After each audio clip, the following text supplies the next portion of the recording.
On est toujours ensemble sur France 24. Bienvenue à vous si vous nous rejoignez.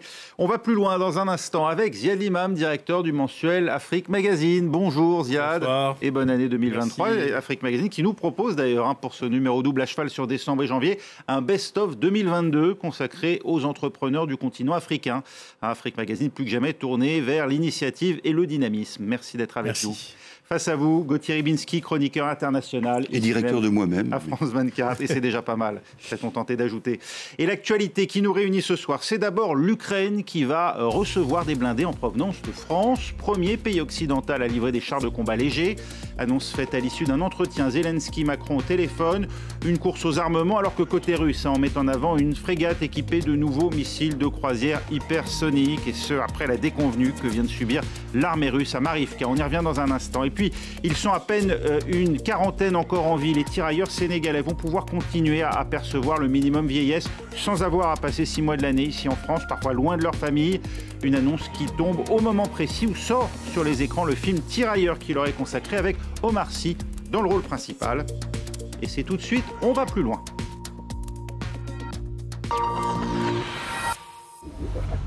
Et à mesure que les jours passent, on en sait plus sur la frappe ukrainienne contre un bâtiment de garnison russe à Makivka. Des détails embarrassants pour Moscou. D'abord, le nombre de victimes parmi les soldats russes, supérieur nettement même aux premières informations données par le Kremlin. Et surtout dans ce qu'il révèle des défaillances répétées côté russe. Florent Rodeau. Pour l'armée de Vladimir Poutine, c'est un déjà-vu douloureux qui illustre ses failles récurrentes. Depuis le début de la guerre et à plusieurs reprises, des dizaines de soldats russes ont été tués d'un seul coup dans des frappes ukrainiennes de précision, comme ce fut le cas dans la nuit du 31 décembre à Marivka. Des soldats pour certains peu aguerris et qui commettent des imprudences en utilisant leur téléphone portable, facilement repérable par les Ukrainiens. Le nombre de nos camarades morts est désormais de 89. Il est évident que la cause principale est l'allumage et l'utilisation massive par notre personnel de téléphones portables à portée des armes ennemies, contrairement à l'interdiction. Revu à la hausse par Moscou, ce bilan est toujours bien loin de celui de Kiev, qui évoque 400 morts côté russe. Quels que soient les chiffres, le revers est significatif pour le chef du Kremlin, dont l'armée patine depuis de longues semaines dans le Donbass. Soucieux de ne pas laisser le champ libre aux Ukrainiens, Vladimir Poutine a contre-attaqué ce mercredi avec le lancement d'une frégate équipée de nouveaux missiles de croisière hypersoniques censés protéger efficacement la Russie des menaces extérieures. Ce navire, armé de missiles Zircon, est capable de livrer des frappes précises et puissantes contre l'ennemi, en mer et sur terre. Des missiles hypersoniques Zircon qui, selon Sergueï Shoïgu, auraient la capacité de surmonter tout système de défense anti-aérienne. 2 semaines après l'annonce du président américain Joe Biden de livrer des batteries de missiles Patriot à l'Ukraine, la course aux armements continue de s'intensifier dans les deux camps. Et direction Kiev, où l'on retrouve Astrid Agopian pour France 24. Kiev, où l'on ne craint plus de s'engager dans une escalade, si l'on comprend bien les images que l'on vient de voir, Astrid. Oui, absolument. Alors, vous l'évoquiez, un bilan important, 89 morts selon le rythme, mais plus de 400 selon les autorités ukrainiennes. On voit même des chiffres encore plus importants circuler ici en Ukraine sur les réseaux sociaux, dans des chaînes Telegram, etc. En tout cas, ce qui est certain, c'est que ce sont des pertes importantes puisque le ministère de la Défense russe lui-même l'a reconnu. Et puis ici en Ukraine, c'est bien l'une des premières fois où les autorités ukrainiennes revendiquent cette attaque. Début décembre et mi-décembre, lorsque Moscou avait accusé Kiev d'avoir attaqué le territoire russe, on pense notamment aux attaques sur la base militaire d'Engels, eh bien les autorités ukrainiennes n'avaient tout simplement pas répondu, nié ou bien dit des choses un petit peu équivoques comme il y a des conséquences à l'attaque russe mais sans vraiment reconnaître. Cette fois-ci, c'est très clair, les Ukrainiens parlent du bilan 400 morts, revendiquent l'attaque et ont précisé avoir envoyé donc 6 missiles dont 4 auraient touché la cible, cette ancienne école où des soldats russes mobilisés se trouvaient. Et puis il faut aussi préciser que c'est le système de lance-missiles HIMARS, donc de l'armement américain, qui a été utilisé, une information également précisée par les autorités ukrainiennes. Et puis dans une interview chez nos confrères d'ABC News, Astrid, le chef du renseignement militaire ukrainien prévient même qu'il pourrait y avoir d'autres frappes en territoire russe. Oui, absolument. C'est un discours un petit peu plus offensif, ce qu'on avait entendu auparavant. Pour l'instant, il faut dire que en fait, la défense aérienne ukrainienne parvient de plus en plus à intercepter les drones ou les missiles russes qui attaquent son territoire. Mais c'est la première fois qu'au-delà de la défense, les Ukrainiens parlent d'attaquer. Alors, cette ville se situe en fait dans la région de Donetsk. C'est une ville qui était occupée par les forces russes, pro-russes depuis 2014 déjà. Mais on sent du côté ukrainien un discours qui est effectivement plus offensif et qui parle de vraiment répondre avec des attaques sur le territoire russe également. C'est ça la donnée fondamentale de ce début d'année, Ziad, l'intensification de la guerre parce que l'Ukraine fait mieux que résister. En tous les cas, la donnée fondamentale, c'est que toute perspective de début de dialogue, de négociation semble très éloignée. Il y a cette attaque, il y a aussi effectivement la déclaration aujourd'hui de la France qui dit qu'elle va livrer des chars de légers de combat. On sent bien que de part et d'autre, le moment n'est pas du tout à la pause et que d'un côté, on cherche à bénéficier de l'avantage que l'on a sur le terrain. Et de l'autre, on ne peut pas reculer. C'est-à-dire que du côté russe, on voit bien qu'on ne peut pas reculer. Après, quand même, c'est des moments révélateurs. C'est-à-dire, on sent bien que du côté ukrainien, on aimerait bien passer une étape, mais est-ce que les alliés, est-ce que les Américains, parce qu'en gros, c'est là-bas que ça se passe, mais disons, est-ce que les Américains et leurs alliés accepteraient l'extension du conflit en territoire russe stricto sensu, c'est-à-dire hors les oblasts intégrés et hors Crimée, ce qui est aussi une discussion qui n'est pas tranchée. Ça, c'est un. Et puis deux, on voit qu'il y a un véritable problème de logistique et de fonctionnement de l'armée russe, parce que le carnage dont on parle, en fait, c'est des conscrits. C'est des conscrits qui n'ont pas été informés, qui ont mal été formés, qui se baladent avec des téléphones portables, alors qu'ils savent qu'ils peuvent être... Enfin, ils devraient savoir, leur encadrement devrait savoir qu'ils peuvent être la cible d'un tir. Aujourd'hui, dans ces guerres numériques, on capte les signaux, on sait à 1 mètre près où est-ce qu'il faut taper. Donc c'est assez terrible, mais ce qui est très inquiétant côté russe, c'est la montée sur les télés, sur les chaînes Telegram, etc., d'un néo-populisme militariste, c'est-à-dire encore plus à droite que... Enfin, si c'est à droite, encore plus extrême que le Kremlin, demandant de reprendre l'armée en main, de pousser la guerre, etc. Et donc tous les scénarios qui consistaient à dire il y aurait peut-être une alternative russe plutôt vers la paix et un changement de position ou de régime, mais si ce qu'on voit, c'est que pour le moment, ceux qui ont la parole, ça ne veut pas dire qu'ils sont les plus forts, mais ceux qui ont la parole sont ceux qui demandent un accroissement de la guerre et même une épuration de l'armée pour être plus efficace. Donc on voit qu'on est loin de tout moment de paix. L'Ukraine qui menace le territoire russe, que révèle Marivka des défaillances au sein même de l'armée. Et d'ailleurs, ce sont des membres de l'état-major qui les pointent, ces défaillances. C'est ça aussi peut-être qui est nouveau. Ça indique quoi, Gauthier Rybinski, que côté russe, on pourrait finalement craindre l'extension du conflit ou au contraire le souhaiter, mais avec peut-être une direction encore plus radicale que celle prise jusque-là par Vladimir Poutine, comme l'a dit Ziad à l'instant. Tout à fait. Il faut voir cui bono, à qui profite ce désastre et ce carnage. Quand on dit qu'il s'agit là d'une mauvaise utilisation des téléphones portables personnels... C'est fuité Saint-Afou à dessein. Ben oui. Et puis surtout parce que, si vous voulez, compte tenu de la qualité des renseignements, des localisations dont disposent les Ukrainiens via les Américains, il n'y avait pas besoin des téléphones portables des troufions russes pour localiser cet endroit où il y avait massivement des troupes russes qui étaient, on parle de 400 victimes, mais les effectifs qui étaient présents allaient au-delà de 2000, vraisemblablement. Donc, on n'a pas besoin des téléphones. Là où ça dit des choses, c'est que d'une part, même si le règlement interdit l'utilisation des téléphones portables, les soldats, effectivement des conscrits, sont dans un tel désarroi, il faut s'imaginer ça, ce sont des gens qui vivent déjà dans un état de violence en caserne, et qui se retrouvent dans un état supérieur de violence sans savoir pourquoi et sans avoir les moyens de se défendre. Et donc là, il y a une façon pour le Kremlin, effectivement, d'aller dans le sens par exemple, des Salaviov, qui est en quelque sorte la canalisation médiatique de Poutine, et qui dit qu'il faut faire fusiller même des soldats. Donc il y a ça, il y a cette utilisation, ou bien une seconde utilisation possible, et qui, à mon avis, n'est pas contradictoire, même si Ziad avait raison de dire qu'on était loin des négociations, mais le fait d'introduire cet élément d'aveu, de reconnaissance. Qu'est-ce que ça rencontre en Occident? On dit, vous voyez, finalement, les Russes admettent les choses.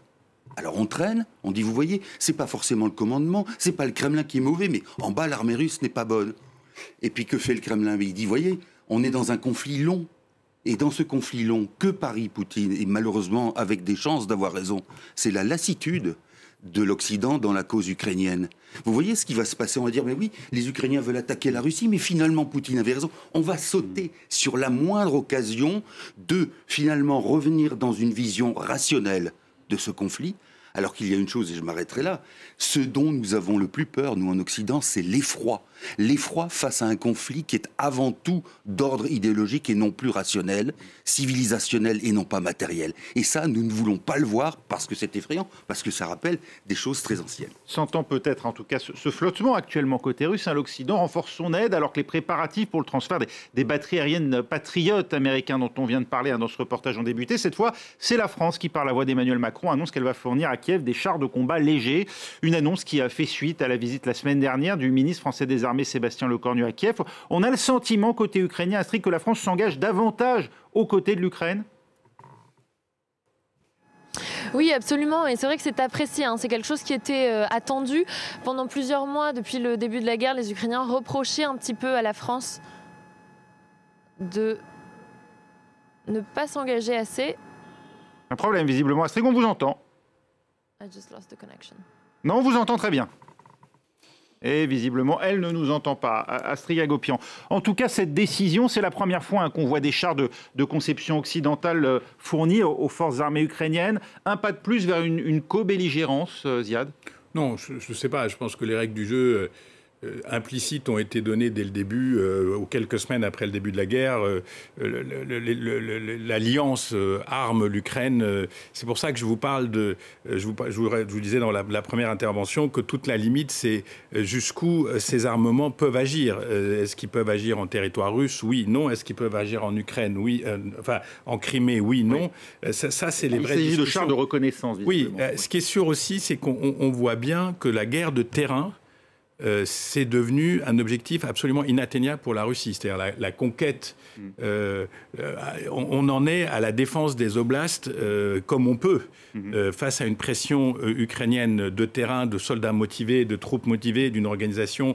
Ils ont la surveillance satellitaire, ils ont l'appui des Américains. Ils sont très motivés. Les Russes sont sur la défensive. Donc la guerre de terrain, a priori, on ne voit pas comment la Russie pourrait s'en sortir.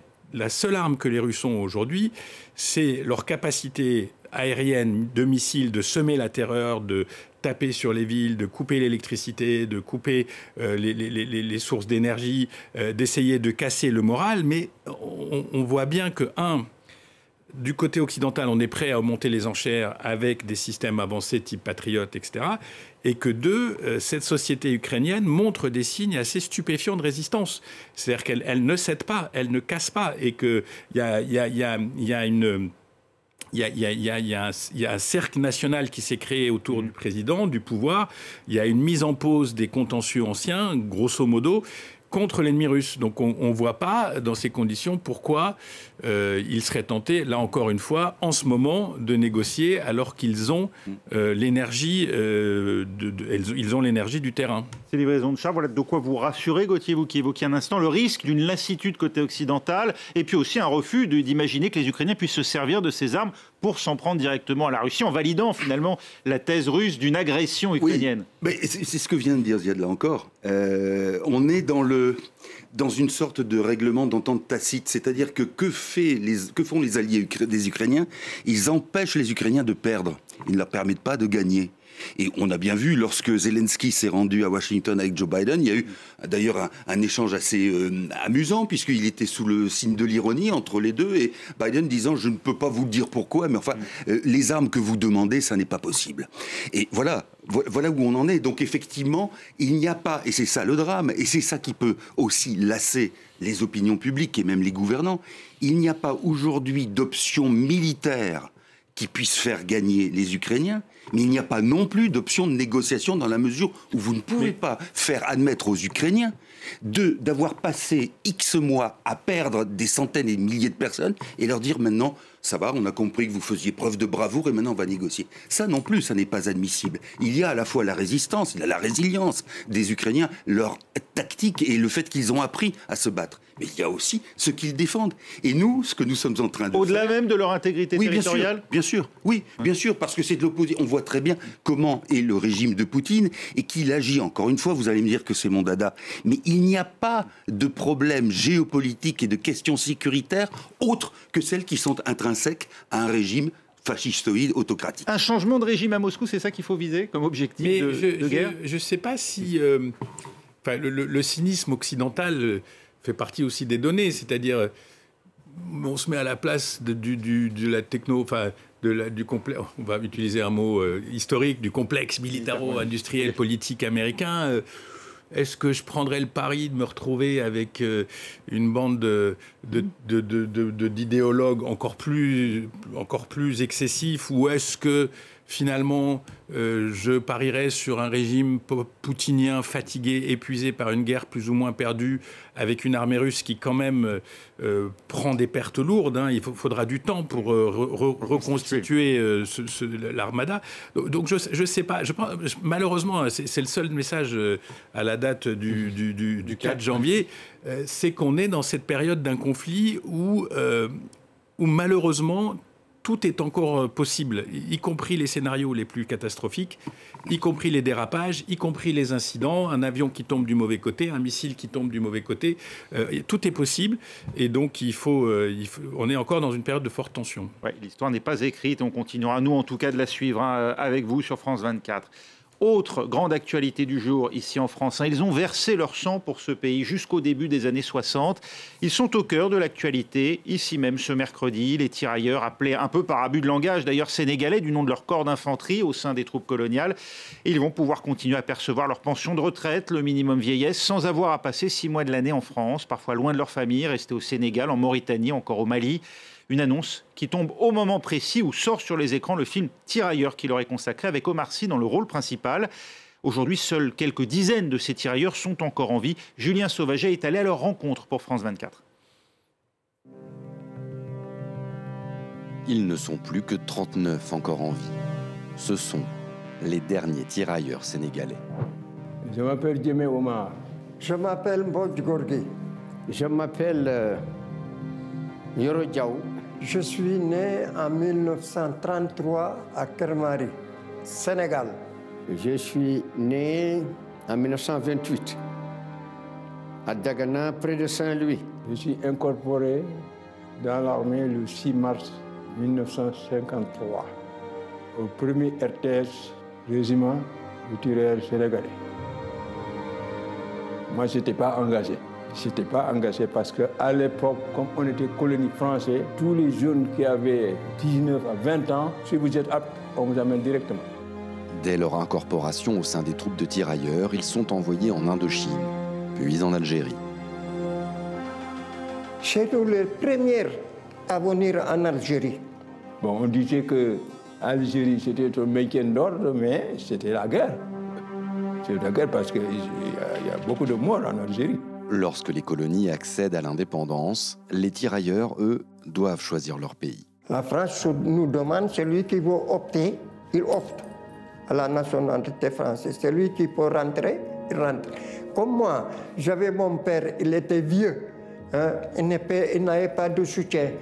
J'ai fait 10 ans dans l'armée française. Là, je dis, je rentre. Il faudra attendre 2016 pour que François Hollande leur accorde la nationalité française qui leur donne droit au minimum vieillesse. Mais pour le toucher, ils devaient résider au moins 6 mois par an en France, loin de leurs proches. Mais cela vient de changer. L'État français vient de leur accorder une dérogation.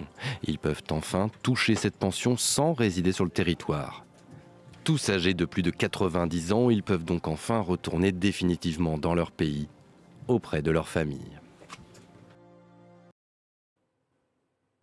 Oui, parce que si la retraite peut être perçue partout dans le monde en théorie, pour percevoir le minimum vieillesse, il faut résider en France la moitié de l'année. Cette particularité administrative était devenue intolérable dans le cas de ces vétérans de l'armée française, Ziad.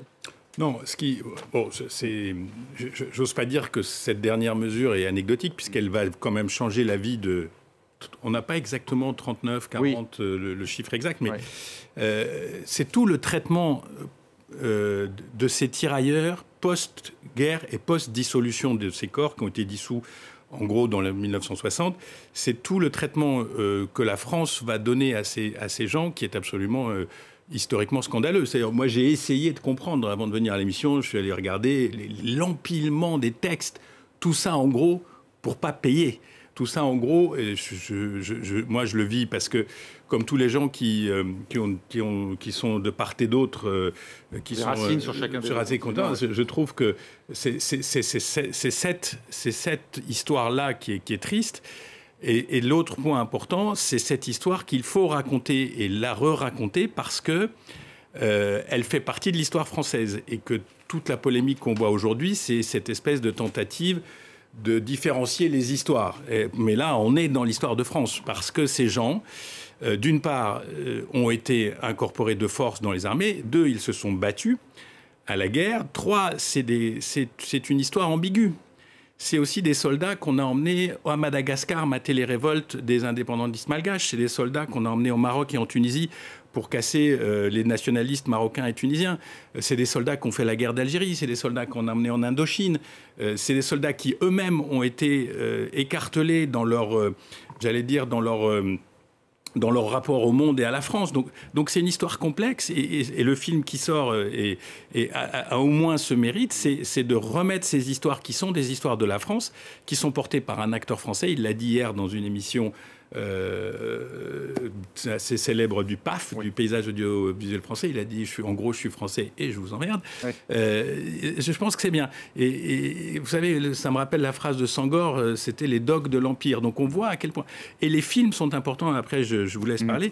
Je rappelle qu'il y a eu un film de Samben Ousmane, qui est peut-être pas si connu que ça en France, mais qui est un très grand réalisateur sénégalais qui s'appelle Kantiaroy et qui raconte un épisode célèbre de la démobilisation de ces tirailleurs qui ont été massacrés dans un camp à Dakar qui s'appelait le Kantiaroy parce qu'ils se sont rebellés quand on leur a proposé 3 centimes pour se démobiliser. Et il y a eu Indigène de Rachid Bouchareb, je crois que c'est en 2006, qui raconte la même histoire, celle de soldats nord-africains qui sont partis, qui se sont retrouvés à la conquête de l'Italie, je crois, pendant la Seconde Guerre mondiale, et comment ça a formé leur conscience politique, c'est-à-dire d'être au combat. Donc voilà, donc je trouve que toute la polémique qu'on entend depuis hier, en fait, c'est la polémique sur les histoires de France. Ce qui gêne, c'est Omar Sy, parce qu'il est puissant. Parce qu'il est producteur, parce qu'il a besoin de personne pour faire ce qu'il veut, et il le fait, et tant mieux. Alors cette polémique, justement, parce que finalement, elle ne porte pas tellement sur les faits qui ont concerné directement les tirailleurs. Voilà ce qu'a dit Omar Sy à nos confrères du Parisien. L'Ukraine n'a pas été une révélation dingue pour moi, hein, ce sont ces mots. Je suis surpris que les gens soient si atteints. Ça veut dire que quand c'est en Afrique, vous êtes moins atteints. Point d'interrogation, et ça lui a été reproché comme une mise en concurrence finalement des souffrances aujourd'hui et de l'engagement occidental et particulièrement français en Ukraine. Cette polémique, vous l'avez compris, ou en tout cas que ces propos fassent polémique, Gauthier Rybinski? Oui, parce que autant ce que vient de dire Ziad est parfaitement légitime, c'est-à-dire oui aux réparations, oui à ce que l'on peut essayer de combler les injustices. Oui, à l'étude, évidemment, du colonialisme français. Oui, alors d'autant que là, ce ne sont pas des réparations, c'est indu, c'est une retraite, en fait. On est bien d'accord, on est bien d'accord. Mais par rapport à ce qu'ont vécu ces hommes, bien, alors oui à tout cela. Le problème, c'est que justement, il y a un hiatus dans ce que dit Omar Sy, c'est de créer une sorte d'histoire de vitesse ou simplement, involontairement, d'exclure les Africains d'une forme d'universalisme. Je m'explique. L'affaire de l'Ukraine et de ce qui s'y joue là-bas n'est pas une affaire spécifiquement occidentale. Quand on voit le rapport, alors peut-être qu'en géopolitique, oui, vous me direz, mais quand on voit ce qu'elle signifie presque anthropologiquement, c'est-à-dire le refus par l'Ukraine et par des alliés plus ou moins aidants, d'entériner les démarches d'un impérialisme, qui est l'impérialisme russe. Attends. Il dit simplement que ceux qui ne sont pas atteints par les conséquences des conflits africains sont plus atteints par l'Ukraine. Je me trompe pas là? Non, il dit on est atteint par l'Ukraine comme on devrait l'être par ce qui se passe en Afrique, comme on aurait dû l'être quand les Américains ont fait ce qu'ils ont fait en Irak, comme on en aurait dû l'être dans la guerre Iran-Irak. Donc c'est pas, je veux dire, le deux poids deux mesures dans l'histoire, c'est pas inintéressant, Gauthier. C'est pas inintéressant que des gens n'aient pas le même regard. Et il faut les comprendre parce qu'ils expriment une différence. Il faut les comprendre, mais c'est une sorte d'infantilisme qui, dans le cas présent, souviens-toi de ce qu'a fait Macky Sall quand il est allé voir Poutine en disant on est pris, on n'a plus de céréales, on n'a plus d'engrais. Mais... C'est une façon aussi de segmenter l'histoire pour dire qu'au fond, on se retire à nous-mêmes, quand je dis ça, c'est à nous-mêmes Africains, on se retire le droit de penser de manière universelle le danger d'une action comme celle de Poutine.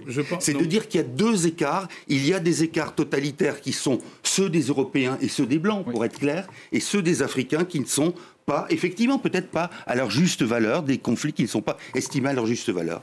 Juste une question, la France s'est-elle détournée, par exemple, du conflit malien où elle est intervenue? On le lui reproche. Non, mais c'est l'argument qu'a sorti Madame, rappelez-moi son nom, la députée européenne, là, qui dit, il y a, bien sûr que la France s'est mêlée de l'affaire malienne, bien sûr qu'il y a des soldats français qui ont été tués, bien sûr que la France a des intérêts, mais encore une fois, je pense que c'est pas, je pense qu'on n'est pas sur ce qu'il dit. Ce qu'il dit, c'est qu'il n'y a pas de raison que ce conflit-là, ou qu'un autre conflit ait plus de valeur morale. Ça en dit long quand même aussi sur une partie de l'opinion mondiale sur la crédibilité du discours euro-américain, de la crédibilité du discours occidental, et que la souffrance des uns et la souffrance des autres, elle est équivalente. Et moi, je pense que c'est un raisonnement qu'il faut écouter. Parce que c'est aussi en répondant à ce raisonnement qu'on peut mobiliser les gens sur les aspects réellement essentiels et centraux du conflit, en quoi il concerne le conflit Ukraine-Russie, en quoi il concerne le monde entier. Alors, juste en un mot, rapidement. Oui, simplement, les conflits en Afrique parfois sont vécus à tort ou à raison par les non-africains comme étant simplement des conflits de personnes et d'intérêts personnels. Ou d'ethnie. Ou d'ethnie, mais toujours manipulés, et c'est ça qui fait peut-être aussi qu'on s'y intéresse moins. À tort, bien évidemment. Oui, merci Gauthier Rybinski, merci Ziad Imam. C'était On va plus loin. Restez avec nous, on se retrouve dans 3 minutes pour un nouveau journal.